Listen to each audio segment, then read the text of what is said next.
ನಮ್ಮ ರಾಜ್ಯದಲ್ಲಿ ಇವತ್ತು ಏನು ಆಗ್ತಾ ಇದೆ, ದಿನನಿತ್ಯ ಯಾವ ರೀತಿ ಪರಿಸ್ಥಿತಿ ಇವತ್ತು ಹದಗೆಡ್ತಾ ಇದೆ, ಕಾನೂನು ಸುವ್ಯವಸ್ಥೆ ಇವತ್ತು ಮುರಿದು ಬಿದ್ದಿದೆ.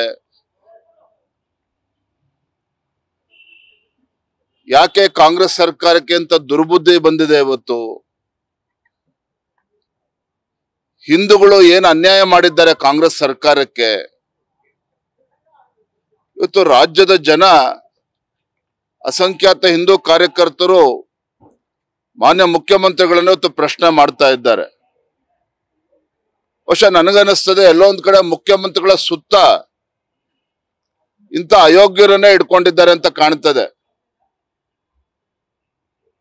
ಹಿಂದೂಗಳ ಮೇಲೆ ಇವತ್ತು ಹಲ್ಲೆ ಆಗ್ತಾ ಇದೆ, ಹಿಂದೂಗಳ ಮೇಲೆ ಕಲ್ಲೆಸೆತ ಆಗ್ತಾ ಇದೆ. ಗಣಪತಿ ಮಹೋತ್ಸವ ಕೂಡ ವಿಜೃಂಭಣೆಯಿಂದ ಇವತ್ತು ಹಿಂದೂಗಳು ಮಾಡೋದಕ್ಕೆ ಸಾಧ್ಯ ಆಗ್ತಾ ಇಲ್ಲ. ಎಲ್ಲವೂ ಕೂಡ ಎಲ್ಲೋ ಒಂದ್ ಕಡೆ ಈ ಕಾಂಗ್ರೆಸ್ ಸರ್ಕಾರದ ಅಲ್ಪಸಂಖ್ಯಾತ ಓಲೈಕೆ ರಾಜಕಾರಣ ಕಳೆದ 2 ವರ್ಷದಿಂದ ಎರಡೂವರೆ ವರ್ಷದಿಂದ ನಿರಂತರವಾಗಿ ನಡ್ಕೊಂಡು ಬಂದಿದೆ. ಮತ್ತು ಇತ್ತೀಚೆಗೆ ಕ್ಯಾಬಿನೆಟ್ ಡಿಸಿಷನ್ ಅನ್ನು ಕೂಡ ತೆಗೆದುಕೊಂಡ್ರು. ಯಾರಿವತ್ತು ದೇಶದ್ರೋಹಿಗಳು ಪೊಲೀಸ್ ಸ್ಟೇಷನ್ಗೆ ಕಲ್ಲನ್ನ ಬಿಸಾಕಿದ್ರು, ಯಾವ ದೇಶದ್ರೋಹಿಗಳು ಪೊಲೀಸ್ ಸ್ಟೇಷನ್ಗೆ ಬೆಂಕಿ ಹಚ್ಚುವಂತ ಕೆಲಸವನ್ನ ಮಾಡಿದ್ರು, ಅವರ ಮೇಲೂ ಕೂಡ ಇವತ್ತು ಕೇಸಸ್ ಅನ್ನ ವಿಡ್ರಾ ಮಾಡಿರುವಂತದ್ದು. ಇವೆಲ್ಲವೂ ಸಹ ಇಂಥ ಸಮಾಜಘಾತಕ ಶಕ್ತಿಗಳಿಗೆ, ದೇಶದ್ರೋಹಿಗಳಿಗೆ ಒಂದು ರೀತಿ ಆನೆ ಬಲ ಬಂದಂತಾಗಿದೆ. ಏನ್ ಮಾಡಿದ್ರು ಸಹ ಕಾಂಗ್ರೆಸ್ ಸರ್ಕಾರ ತಮ್ಮ ಬೆಂಬಲಕ್ಕೆ ನಿಲ್ತದೆ ಅನ್ನುವ ಒಂದು ಧೈರ್ಯವತ್ತೇನು ಬಂದಿದೆ. ಇದ್ರ ಪರಿಣಾಮನೇ ನಿನ್ನೆ ಮಂಡ್ಯ ಜಿಲ್ಲೆಯ ಮದ್ದೂರಿನಲ್ಲಿ ಮೊನ್ನೆ ದಿನ ಪಾಪ ನಮ್ಮ ಹಿಂದೂ ಕಾರ್ಯಕರ್ತರು ಶಾಂತಿಯುತವಾಗಿ ಗಣಪತಿ ವಿಸರ್ಜನೆ ಮಾಡುವ ಮೆರವಣಿಗೆಯಲ್ಲಿ ಸಾಗಬೇಕಾದ್ರೆ ಪೊಲೀಸರು ಒತ್ತಾಯ ಮಾಡಿದಾಗ ಅಲ್ಲಿ ಹಿಂದೂ ಕಾರ್ಯಕರ್ತರು ಏನು ಕೂಡ ಸದ್ದು ಗದ್ದಲ ಇಲ್ದೇನೆ ಇವತ್ತು ಮಸೀದಿ ಮುಂದೆ ಸಾಗಿದ್ದಾರೆ, ಹೋಗಿದ್ದಾರೆ ಮೆರವಣಿಗೆ. ಇದಾದ್ರೂ ಸಹ ಕಾರ್ಯಕರ್ತರ ಮೇಲೆ ಕಲ್ಲೆ ಬಿಸಾಕಿರ್ತಕ್ಕಂಥದ್ದು, ಹೆಣ್ಮಕ್ಳ ಮೇಲೆ ಲಾಠಿ ಚಾರ್ಜ್ ಮಾಡಿರುವಂತದ್ದು, ಪಾಪ ಪೊಲೀಸರೇನು ಅನ್ಯಾಯ ಮಾಡಿದ್ದಾರೆ, ಪೊಲೀಸ್ ಮೇಲೂ ಕೂಡ ಕಲ್ಲೆಸ್ತಿರ್ತಕ್ಕಂಥದ್ದು. ಇವತ್ತು ಚಲವಾದಿ ನಾರಾಯಣ ಸ್ವಾಮಿ ಅವರು, ಉಸ್ತುವಾರಿ ಸಚಿವರು, ಶಾಂತಿ ಸಭೆ ಚಲುನಾರಾಯಣ ಸ್ವಾಮಿ ಅವರು, ಚಲುರಾಯ ಸ್ವಾಮಿ ಅವರು ಶಾಂತಿ ಸಭೆ ಕರೆದ್ರೆ ಇವತ್ತು ಯಾವುದೇ ಹಿಂದೂ ಸಂಘಟನೆಗಳು ಆ ಶಾಂತಿ ಸಭೆಯಲ್ಲಿ ಭಾಗವಹಿಸಿಲ್ಲ. ಕಾರಣ ಏನು ಅಂತ ಹೇಳಿದ್ರೆ ಈ ಸರ್ಕಾರದ ಬಗ್ಗೆ ಕಿಂಚಿತ್ತೂ ಕೂಡ ಇವತ್ತು ವಿಶ್ವಾಸ ಉಳಿದುಕೊಂಡಿಲ್ಲ ಹಿಂದೂ ಕಾರ್ಯಕರ್ತರಿಗೆ, ಹಿಂದೂ ಸಂಘಟನೆಗಳಿಗೆ. ಮತ್ತೆ ಈ ಸಚಿವರುಗಳ ಹೇಳಿಕೆ, ಕಾಂಗ್ರೆಸ್ ಮುಖಂಡರ ಹೇಳಿಕೆ ಇದೆಲ್ಲ ಗಮನಿಸ್ತಾ ಇದ್ರೆ ಎಲ್ಲೋ ಒಂದ್ ಕಡೆ ನಿಜಾಮರ ಆಡಳಿತದಲ್ಲಿ ಇದ್ದೇವ ಆ ದಿನಗಳು ಇವತ್ತು ನೆನಪಾಗ್ತಾ ಇದೆ. ದುರಂತ ಇತ್ತು ನಮ್ಮ ರಾಜ್ಯ ನೋಡಿ. ಇಡೀ ದೇಶದಲ್ಲಿ ಎಲ್ಲಾ ರಾಜ್ಯಗಳಲ್ಲೂ ಕೂಡ ಇವತ್ತು ಗಣಪತಿ ಹಬ್ಬ ಬಹಳ ವಿಜೃಂಭಣೆಯಿಂದ ನಡೀತದೆ. ಮೆರವಣಿಗೆ ಕೂಡ ಮಸೀದಿ ಮುಂದೆ ಹೋಗ್ಲಿ, ಎಲ್ಲೇ ಹೋಗ್ಲಿ, ಶಾಂತಿಯುತವಾಗಿ ಗಣೇಶನ ಹಬ್ಬ ಗೌರವ ಇವತ್ತು ಅರ್ಥಪೂರ್ಣವಾಗಿ ಎಲ್ಲ ಕಡೆ ನಡೀತದೆ. ನಮ್ಮ ರಾಜ್ಯದಲ್ಲಿ ಯಾಕೆ ಇವತ್ತು ಗಲಾಟೆ ಆಗ್ತಾ ಇದೆ? ಕರ್ನಾಟಕದಲ್ಲೇ ಯಾಕೆ ಇವತ್ತು ಹಿಂದೂ ಕಾರ್ಯಕರ್ತರ ಮೇಲೆ ಗಣಪತಿ ವಿಸರ್ಜನೆ ಮಾಡೋ ಸಂದರ್ಭದಲ್ಲಿ ಹಿಂದೂ ಕಾರ್ಯಕರ್ತರ ಮೇಲೆ ಕಲ್ಲೆಸತಕ್ಕಂಥ ದುಷ್ಕೃತ್ಯ ಯಾಕೆ ನಡೀತಾ ಇದೆ? ಇದು ಯಾಕೆ ನಡೀತಾ ಇದೆ ಅಂತ ಹೇಳಿದ್ರೆ, ಒಂದು ಕಡೆ ರಾಜ್ಯ ಸರ್ಕಾರದ ಅಲ್ಪಸಂಖ್ಯಾತ ಓಲೈಕೆ ರಾಜಕಾರಣ, ಆ ದುಷ್ಕರ್ಮಿಗಳ ವಿರುದ್ಧ ಇದ್ದಂತ ಹಿಂದಿನ ಕೇಸ್ಗಳನ್ನು ವಿಡ್ರಾ ಮಾಡಿರುವಂತದ್ದು. ಇದರ ಪರಿಣಾಮನೇ ಇವತ್ತು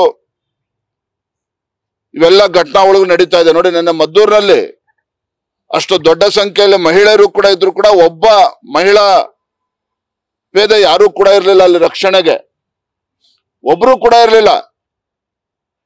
SP ಪುಣ್ಯಾತ್ಮ ಹಿಂದೆ ಅವರೇ ಇದ್ರು. ಹಿಂದೆ ನಾಗಮಂಗಲದಲ್ಲಿ ಗಲಾಟೆ ಆದಾಗ ಇದೇ ಪುಣ್ಯಾತ್ಮ SP ಇದ್ರು, ಇವತ್ತು ಕೂಡ ಅವರೇ ಇದ್ದಾರೆ. ನನಗಿರುವ ಮಾಹಿತಿ ಪ್ರಕಾರ SP ಅವನ್ ಮನೆ ಬಿಟ್ಟು ಹೊರಗೆ ಬರೋದಿಲ್ಲ. ಪೊಲೀಸರು ಒಂದ್ ರೀತಿ ಮಂಡ್ಯ ಜಿಲ್ಲೆಯಲ್ಲಿ ಇವತ್ತು ಅಸಹಾಯಕರಾಗಿದ್ದಾರೆ.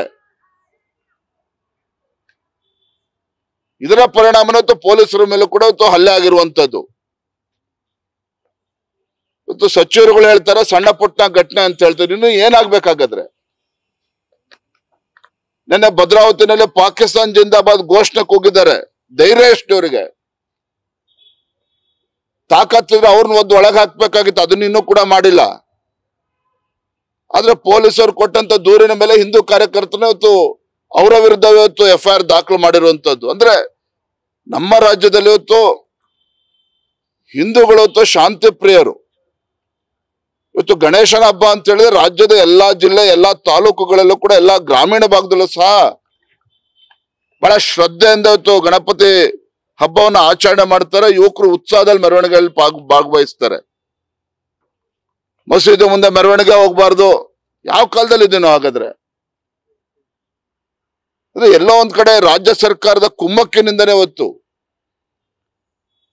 ಈ ರೀತಿ ಘಟನೆಗಳು ನಡೀತಾ ಇದೆ. ಯಾಕೆ ಮೊನ್ನೆ ಅಲ್ಲಿ SP ನೆಟ್ಟಗೆ ಇದ್ದಿದ್ರೆ ಅಲ್ಲಿ ಮದ್ದೂರಿನಲ್ಲಿ ಮೊನ್ನೆ ದಿನ ಗಣಪತಿ ವಿಸರ್ಜನೆ ಸಂಜೆ ಆ ಮೆರವಣಿಗೆ ಬರ್ತದೆ ಅಂತ ಗೊತ್ತಿದ್ರು ಸಹ ಮಸೀದಿ ಒಳಗೆ ಇವತ್ತು ನೂರಾರು ಸಂಖ್ಯೆಯಲ್ಲಿ ಇವತ್ತು ಕಲ್ಲು ಗುಡ್ಡೆ ಹಾಕೊಂಡು ಕುಡ್ದಕ್ಕೆ ಯಾಕೆ ಅವಕಾಶ ಕೊಟ್ಟರಾಗಾದ್ರೆ ಪೊಲೀಸ್ ಇಲಾಖೆಯವರು? ಒಂದು ಕಡೆ ಇಂಟೆಲಿಜೆನ್ಸ್ ಫೇಲ್ಯೂರು, ಮತ್ತೊಂದು ಕಡೆ ಅಲ್ಲಿರ್ತಕ್ಕಂಥ ಒಬ್ಬ ನಾಲಾಯಕ್ SP ಮಂಡ್ಯದಲ್ಲಿ ಇದ್ದಾರೆ. ಇದರ ಪರಿಣಾಮ ಇವತ್ತು ಹಿಂದೂ ಕಾರ್ಯಕರ್ತರು ತೊಂದರೆಯನ್ನು ಎದುರಿಸ್ತಾ ಇದ್ದಾರೆ. ಹೇಳ್ತಾರೆ ಸರ್, ನಾಳೆ ಬಿಜೆಪಿ ಅವರು ಹೋಗದೆ ಇದ್ರೆ ನಾವೆಲ್ಲವೂ ಕೂಡ ಬ್ಯಾಲೆನ್ಸ್ ಮಾಡ್ತೀವಿ, ಮ್ಯಾನೇಜ್ ಮಾಡ್ತೀವಿ.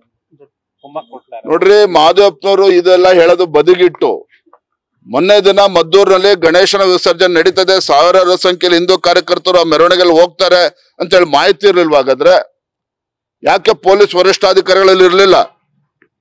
ಯಾಕೆ ಆ ಸಂದರ್ಭದಲ್ಲಿ ಮಸೀದಿ ಒಳಗೆ ಕೆಲವರು ಹೊಕ್ಕೊಳ್ಳೋದಕ್ಕೆ ಯಾಕೆ ಬಿಟ್ರಂಗಾರೆ ಪೊಲೀಸ್ ಇಲಾಖೆಯವರು? ಯಾಕೆ ಸರ್ಕಾರ ಇದಕ್ಕೆ ಅವಕಾಶ ಮಾಡಿಕೊಟ್ಟಿದೆ?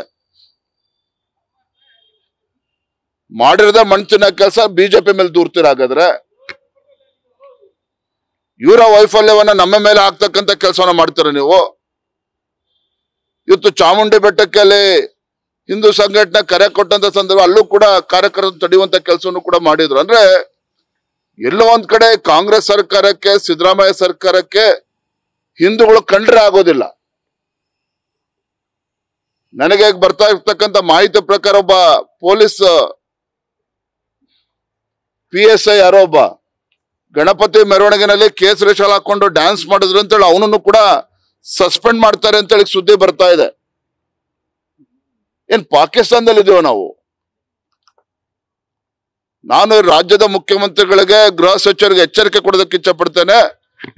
ನಿಮ್ಮ ಈ ಧೋರಣೆ ಏನಿದೆಯಲ್ಲ, ಇದನ್ನ ಸರಿಪಡಿಸ್ಕೊಳ್ಳಿಲ್ಲ ಅಂತ ಹೇಳಿದ್ರೆ ಖಂಡಿತ ರಾಜ್ಯದಲ್ಲಿ ಕಾನೂನು ಸುವ್ಯವಸ್ಥೆ ಸಂಪೂರ್ಣ ಹದಗೆಡ್ತದೆ. ಅದಕ್ಕೆ ರಾಜ್ಯ ಸರ್ಕಾರ ಸಂಪೂರ್ಣ ಹೊಣೆಯನ್ನ ಹೊರಬೇಕಾಗ್ತದೆ.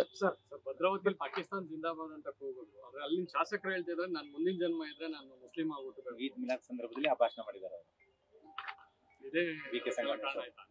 ಇದೇ ಹೇಳಿಕೆನೆ ರಾಜ್ಯದ ಮುಖ್ಯಮಂತ್ರಿಗಳು ಕೂಡ ಒಂದು ಸಂದರ್ಭದಲ್ಲಿ ಕೊಟ್ಟಿದ್ರು. ಅದನ್ನ ಮರೆಯೋದಕ್ಕೆ ಸಾಧ್ಯ ಇಲ್ಲ.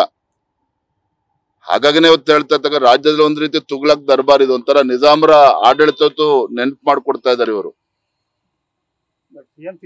ನಾಳೆ ದಿನ ನಾವೀಗಾಗ್ಲೇ ನಮ್ಮ ಸತ್ಯ ಸಂಶೋಧನಾ ಒಂದು ತಂಡವನ್ನ ನಾವೀಗಾಗ್ಲೇ ಘೋಷಣೆ ಮಾಡಿದ್ದೇವೆ. ನಿವೃತ್ತ ಹಿರಿಯ ಪೊಲೀಸ್ ಅಧಿಕಾರಿಗಳಾದ ನಿವೃತ್ತ ನಮ್ಮ ಭಾಸ್ಕರ್ ಅವರ ನೇತೃತ್ವದಲ್ಲಿ ಒಂದು ತಂಡವನ್ನು ಈಗಾಗಲೇ ರಚನೆ ಮಾಡಿದ್ದೆ. ಅವರು ಕೂಡ ಭೇಟಿಯನ್ನು ನೀಡ್ತಾ ಇದ್ದಾರೆ. ಯಾಕಂದ್ರೆ ಸಂಪೂರ್ಣವಾಗಿ ಪೊಲೀಸ್ ವೈಫಲ್ಯ, ಇಲಾಖೆ ವೈಫಲ್ಯ ಅಲ್ಲಿ ಎದ್ದು ಕಾಣ್ತಾ ಇದೆ ಮದ್ದೂರಿನಲ್ಲಿ. ಇವೆಲ್ಲವೂ ಕೂಡ ಸಮಗ್ರವಾಗಿ ಅಲ್ಲಿ ಸತ್ಯಾಸತ್ಯತೆನ ಅರ್ಥ ಮಾಡ್ಕೊಂಡು ವರದಿ ಕೊಡಬೇಕು ಅಂತ ಹೇಳಿ ಈಗಾಗಲೇ ಒಂದು ತಂಡವನ್ನು ಕೂಡ ರಚನೆ ಮಾಡಿದ್ದೇವೆ.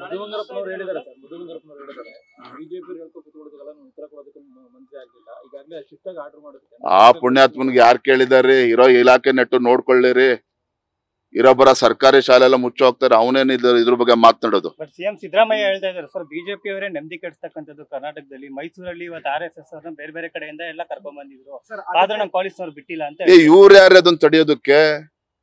ನಮ್ಮ ರಾಜ್ಯದಲ್ಲಿ ಇವತ್ತು RSS ಇರ್ಬೋದು, ಹಿಂದೂ ಸಂಘಟನೆ ಇರ್ಬೋದು, ಹಿಂದೂ ಕಾರ್ಯಕರ್ತರು ಇರ್ಬೋದು, ಚಾಮುಂಡಿ ಬೆಟ್ಟ ಹೋಗ್ಬೇಕು, ಧರ್ಮಸ್ಥಳ ಹೋಗ್ಬೇಕು, ಗಣಪತಿ ಮೆರವಣಿಗೆಯಲ್ಲಿ ಭಾಗ, ಇವ್ರು ಯಾರು ಅದನ್ನ ತಡೆಯೋದಕ್ಕೆ?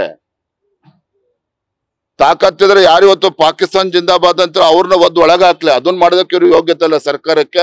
ನಮ್ಮನ್ನ ಪ್ರಶ್ನೆ ಮಾಡ್ತಾರೆ ಇವ್ರು. ಹಾಗಾದ್ರೆ ಹೌದ್ರೆ ಭಾರತೀಯ ಜನತಾ ಪಾರ್ಟಿ ಹಿಂದುತ್ವ ಪರವಾಗಿ ಇದ್ದೇವೆ ನಾವು, ಇವ್ರು ಯಾರು ಅದನ್ನ ಪ್ರಶ್ನೆ ಮಾಡೋದು?